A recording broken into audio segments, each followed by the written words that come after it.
As someone aside Simon Hamilton, it's nice for the DUP and Sinn Féin now to have a common slogan, and that seems to be what this is about, isn't it? Selling the deal? It's not about selling the deal. I think, in fact, as your own introduction said, this is about public information.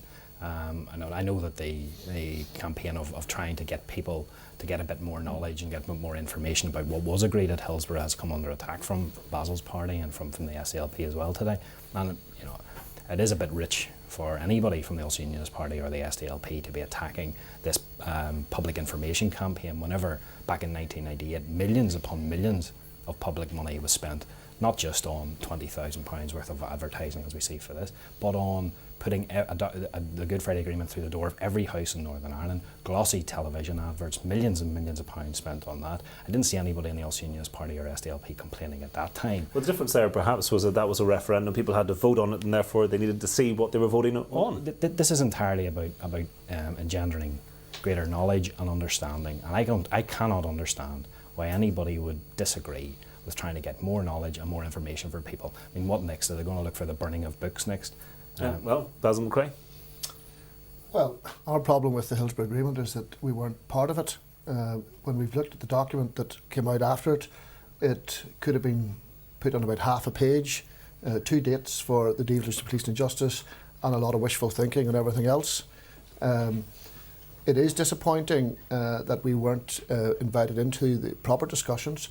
And as far as the advertising goes, I was up in Hillsborough. I don't know if Simon was or not, but I was there, and there were banks upon banks of cameras with people waiting every day, every minute for someone to come and tell us what's going on, what's happened between Monday, what's happened between Thursday. There's some big days for you there, and we couldn't get the information out there. So I doubt if the money that's going to be spent now will be anything more than what we've already received. And frankly, I think people will be very disappointed. It's £20,000, which is a lot of money, but it's not a lot in the scheme of things when you come to advertising. And also, it's been pointed out that something like 15,000 copies of the agreement have been downloaded already from the website. So there is an interest there. People want to know about this. Sure, absolutely.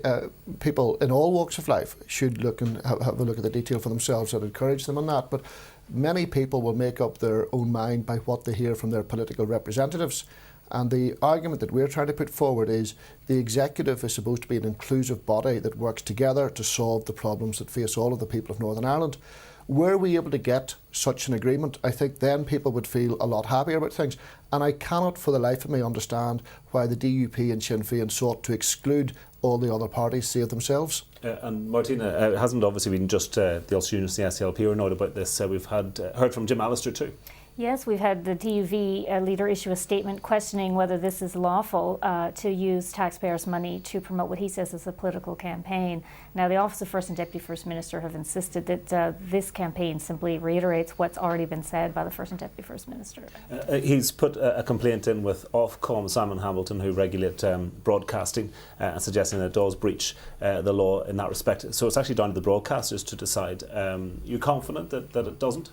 I'm not surprised that the Chief of Staff of Dissident Unionism has once again come out with this sort of line, and increasingly so, a bit like Bob McCartney, he comes and tries to wrap up his argument in all sorts of legalese. I have absolutely no doubt that it doesn't breach what he has said, but I'm not surprised though that Jim Allister has chosen to criticise people getting greater knowledge and greater understanding about what was agreed at Hillsborough, because by people reading it, by people getting an understanding for themselves, it will expose the lies that he has been trying to trot out to the people of Northern Ireland. But do you think people will read it? Because we had Brian Feeney on Good Morning Ulster this morning saying people don't read this stuff. They read what they see in their newspapers, and they're not going to take time to read the fine print.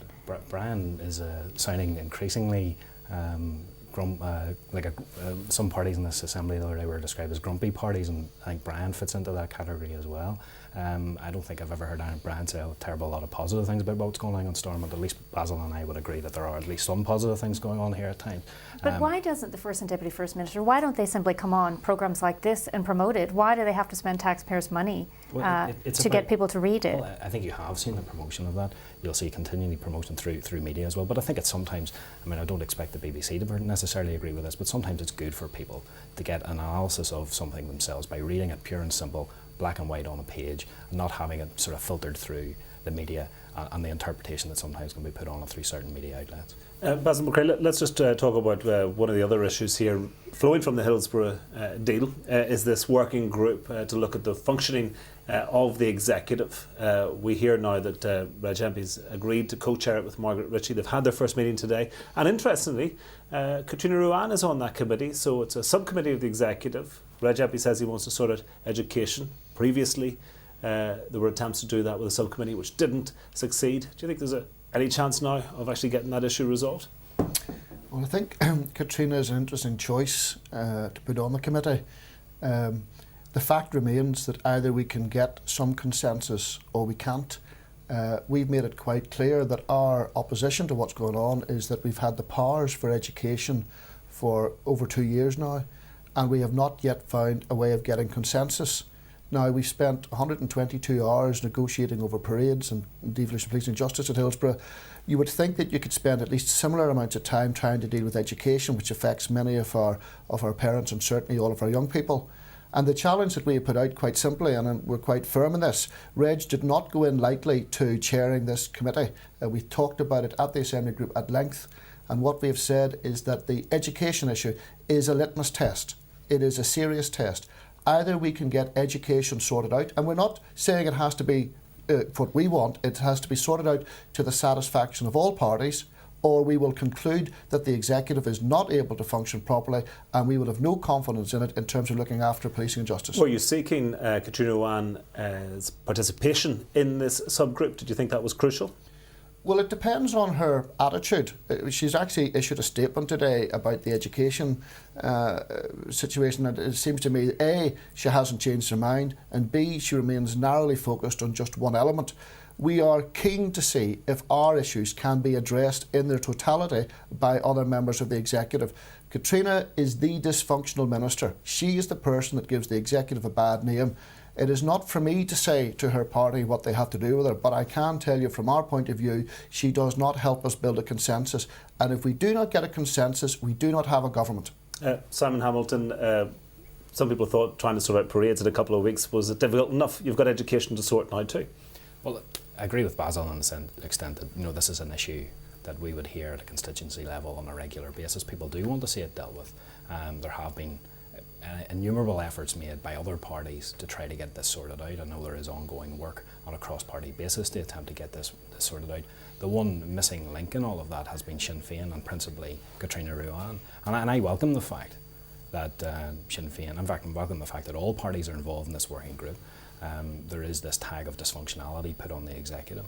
Let's try to get that sorted out. Let's see if there are ways of getting around that. I think there has been some common accord found at Hillsborough in discussions between parties, and I have to nail this one as well. The parties were involved in discussions at Hillsborough. There has been some at least common accord found on this point that there are ways that could be found to get us through where we are. I think that's what there is a huge, massive job of work to be done on that, and that's very significant for everybody here. Okay, thanks very much for joining us. We'll let you get back to business in the chamber.